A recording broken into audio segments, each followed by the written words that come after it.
Estábamos analizando el periodo clásico de la filosofía griega para séptimo básico. Habíamos quedado en Aristóteles. Aristóteles, discípulo de Platón, pero uno de sus más grandes críticos.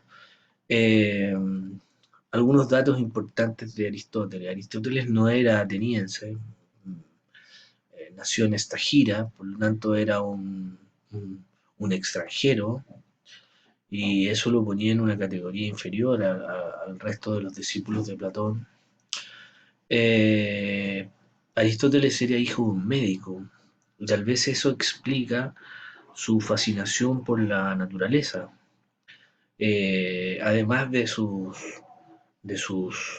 estudios sobre política, sobre ética, sobre estética, sobre epistemología. eh, Aristóteles era uno de los grandes naturalistas, un estudioso de la naturaleza, de los peces, de las aves. Eh, de hecho, es bastante más enciclopédico que Platón, menos poético. Platón en algunas páginas es bellísimo, bellísimo como escribe, muy cercano a la poesía y al teatro. Sus diálogos son, son de una gran belleza. En cambio, Aristóteles no, Aristóteles es seco, es científico, eh, es analítico, eh, y tal vez la principal diferencia que tenía Aristóteles con Platón era básicamente que en términos de epistemología, de conocimiento, él sí le daba un gran valor a la experiencia y a lo que los sentidos pudieran recoger. Recuerden que Platón desdeñaba de los sentidos y pensaba que la única forma de conocimiento es establecer ideas, conceptos sobre las cosas. Y que en ese mundo ideal es donde el hombre podía manejar el conocimiento. Bueno, Aristóteles no creía en eso. Pensaba que en el fondo sin los sentidos y sin la experiencia era imposible llegar a ningún conocimiento y que ese mundo ideal no existía sin la posibilidad de experimentar la vida con el conocimiento. En términos políticos, Aristóteles es un estudioso, estudia 50 constituciones políticas para encontrar el gobierno más justo, en un célebre libro llamado La política de Aristóteles. En estética va a escribir la poética, eh, y en ética escribió un libro muy bonito que se llama Ética para Nicómaco, que era su hijo, y que es un manual de ética, del buen comportamiento humano. Buen comportamiento humano para la felicidad humana. Lo que podemos señalar es que Aristóteles es un hombre bisagra, por decirlo de alguna manera. Es un hombre que defiende el ideal ciudadano, ¿no es cierto? El ideal clásico ciudadano y la búsqueda de la felicidad dentro de la comunidad de la polis. De hecho, va a ser la más elevada, tal vez, y la más sofisticada de las filosofías antiguas. Sin embargo, es un hombre bisagra porque justamente le toca ser maestro de un personaje importantísimo para la historia que se llama Alejandro Magno, que no era griego, era macedonio, muy influenciado los macedonios del norte de Grecia por la cultura griega. Y Alejandro se lanzará primero a la conquista de la península de los Balcanes, pero luego se expandirá mucho más allá y irá por los persas y conquistará el imperio persa y llegará hasta la India. Y Alejandro ya tenía otro concepto, que ya no era el concepto aristotélico de ideal ciudadano. Alejandro ya pensaba en un hombre universal, en un imperio universal donde no existieran estas diferencias entre bárbaros y helenos, sino que una comunidad mundial bajo la tutela de la cultura griega. Y por lo tanto, este ideal ciudadano va a ser sustituido finalmente por los conceptos que son propios de el mundo helenístico, el mundo que funda Alejandro Magno. Alejandro Magno muere muy tempranamente y sus generales se repartirán lo que queda del imperio. Pero sí lo que es trascendente es que la cultura griega se convirtió en la principal cultura del mundo antiguo. Eh, todos los ideales griegos, intelectuales, científicos, poéticos, se trasladaron al mundo del Mediterráneo y terminaron conquistando al futuro conquistador que será Roma. Eh, así es que va a ser de gran trascendencia el tema de Alejandro Magno. Bueno, los tres grandes, ya lo habíamos dicho, que Sócrates acaso era una ficción, un personaje literario de Platón. No, no lo era porque está Jenofonte para ratificar su existencia. El ideal ciudadano, el respeto a las leyes. Sócrates muere a pesar de que, de que pudo escapar, porque él sin la ciudad no es nada, y por lo tanto se sacrifica en nombre de la verdad y el respeto a la comunidad. Platón nunca le va a perdonar a la democracia la muerte de su maestro y va a escribir un libro de la República que, como les contaba, es un libro utópico donde los que deben gobernar son los filósofos. Ahí es donde van a encontrar el famoso mito de la caverna que no pueden eludir en filosofía cuando les toque filosofía. Y lo que les contaba, las ideas es la única forma de que tiene el hombre para adquirir conocimiento.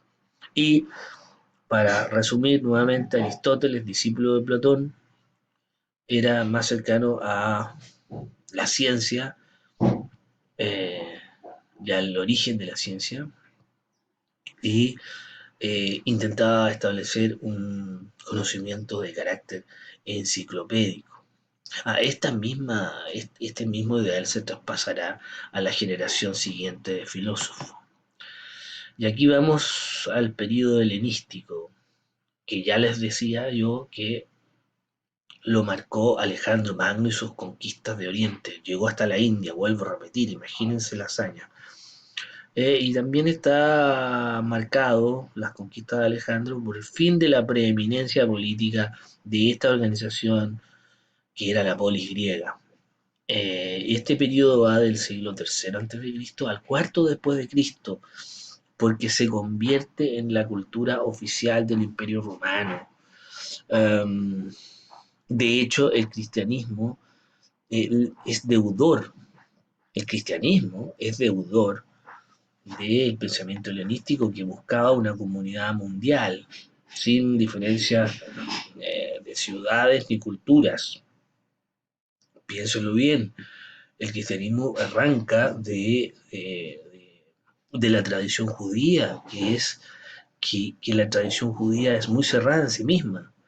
Sin embargo, el Cristos y Pablo plantean que ya el Dios de Israel no puede ser exclusivo de ellos, de los israelitas, de los judíos, sino que era el Dios de todos los hombres. Y eso está enmarcado, sin lugar a dudas, en los conceptos helenísticos. De hecho, hay sospechas bastante ciertas de que en su estadía en Alejandría, en Egipto, Jesús habría recibido enseñanzas e influencias del sabio Gillel o de los discípulos del sabio Gillel, que era una corriente de pensamiento judío que ya planteaba dentro del pensamiento judío lo mismo que después el cristianismo hará universal, que el Dios de Israel no podía ser solo para ellos, sino que para todos los hombres y mujeres del mundo, ¿ya? Así que cristianismo y filosofía helenística están muy relacionados, ¿ya? Eh, ya no se busca el ideal ciudadano como en los tiempos de Aristóteles, sino se busca la felicidad individual, y eso se llama la ataraxia. ¿Ya? Vamos a encontrar una filosofía que ya no es tan heroica ni tan política, sino que una filosofía más bien de la resignación dentro de un mundo multicultural enorme, donde el ciudadano que antes votaba y participaba y moría por su polis, bueno, ahora es uno más en una multitud multicolor. Y ahí aparecen algunas filosofías como los cínicos vienen en cynic, perro, eran una especie de punk de la época, andaban desnudos, eran unos antisociales.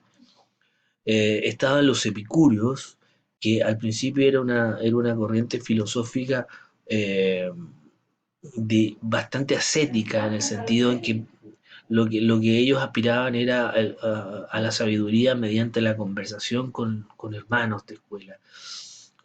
Porque pensaban que eh, el placer era el objetivo de la vida humana. Y en una primera etapa, esta búsqueda del placer, el placer más grande era el placer intelectual. Lo curioso es que después se convirtieron en todo lo contrario y fue una filosofía del placer físico. Y por eso dice aquí, los epicúreos se convirtieron de ascetas en una primera etapa a unos gozadores, ya en tiempo de los romanos. Eh, y por otro lado están los estoicos, que fue la filosofía eh, helenística más exitosa porque logró seducir el pensamiento romano, eh, y hubo grandes estoicos que no eran griegos, sino que romanos, eh, como Cicerón, por ejemplo, eh, y por lo tanto fue una filosofía que se adaptó muy bien al orden imperial romano. Porque en el fondo lo que se buscaba en el caso del estoicismo era el buen príncipe, guiado por la razón, y obviamente que eso vino muy bien cuando en Roma se pasó del periodo republicano al periodo imperial. Célebre es el caso de Séneca, que es uno de los grandes pensadores romanos estoicos, y que fue el maestro de un emperador bastante eh, controversial como fue Nerón. De hecho, a Seneca se le da la oportunidad de suicidarse porque ya no le estaba cayendo muy en gracia a Nerón. Así es que, eh, en el fondo, el estoicismo es una filosofía de la resignación. Como no sabemos cuál es nuestro destino, tenemos que aceptarlo por implacable que éste sea. ¿Ya? Entonces, la filosofía helenística es la filosofía del imperio, la filosofía del gran mundo, cuando el hombre ya se siente perdido en esta multitud y ya no es un ciudadano representativo. Hay imperios, reyes y otros que no lo permiten desarrollarse y por lo tanto tiene que desarrollarse hacia el interior, a la búsqueda de la ataraxia, ya sea por el desprendimiento total contra la sociedad, como en el caso de los cínicos, no aceptar ninguna imposición social y vivir como uno quiera, como perro, o vivir con lo mínimo y gozar con la filosofía, o posteriormente gozar con la sensualidad de las cosas de la vida. O si no, simplemente resignarse a lo que el destino te ponga en el camino y entender que la vida es tal y cual es. Ya tres periodos presocráticos, clásicos y finalmente helenísticos. Toda esta filosofía y toda esta sociedad antigua que se encaminó hacia la astronomía, hacia la geografía, va a ser de cierta manera aplacada por el cristianismo y vamos a tener que esperar varios siglos a que renazca en Italia en el siglo XIV y XV. Pero eso ya es materia de otros días.